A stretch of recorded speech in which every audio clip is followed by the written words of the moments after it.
Role player news, Press Sports here. What's up? Scary Terry, bitch. Move, bitch. Scary Terry goes to the Miami Heat. Listen, man. The Heat did get a little upgrade, right? But there's some people just saying, oh my God, they're going to go back to the finals. They're going to do this. They're going to do that.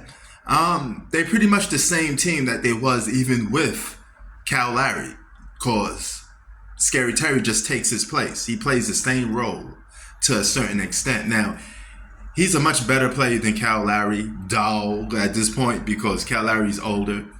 He don't play defense much, and his scoring went down big time.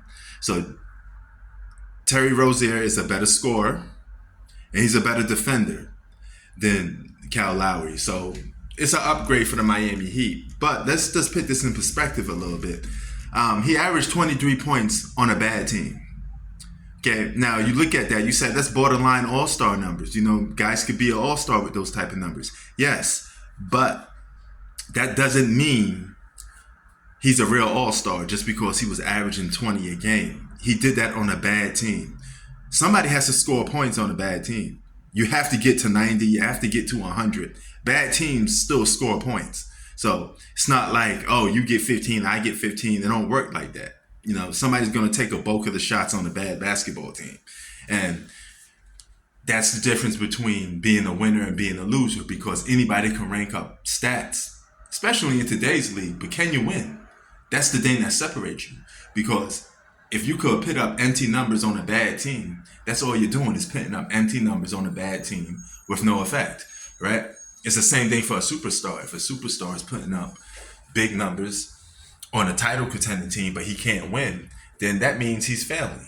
So regardless of his numbers. So Scary Terry, it's not going to average 23 a game with the Miami Heat. He may have some games where he get that, but he's not going to do that consistently because he's around much more talent. And he's around a playoff contending team. Or you might as well could say it's a title contending team, because the Miami Heat went to the conference finals, 3 out of 4 times. They've been to the finals 2 times already, I believe. So, yeah, he's on a better team, but his role is going to be much smaller.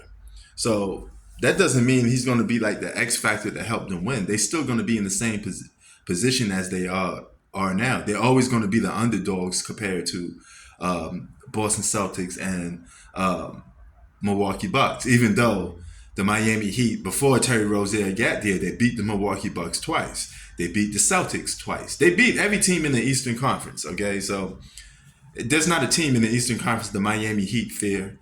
They beat everybody. They went to the finals twice. Philadelphia didn't even get there. Boston only got there once, and Milwaukee got there, and they won the chip. So it's been a little back and forth between a lot of these elite Eastern Conference teams. There's really been no stability. So anything can happen. But he's not the X factor in helping the Miami Heat win the championship, all right? They're still the same team. They still don't have enough to push them over the top to win the championship.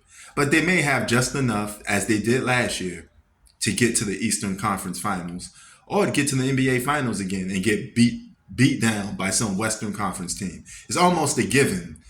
Whatever team meets the Miami Heat in the NBA Finals, the Miami Heat is going to lose, because they can't fuck with a team in the West.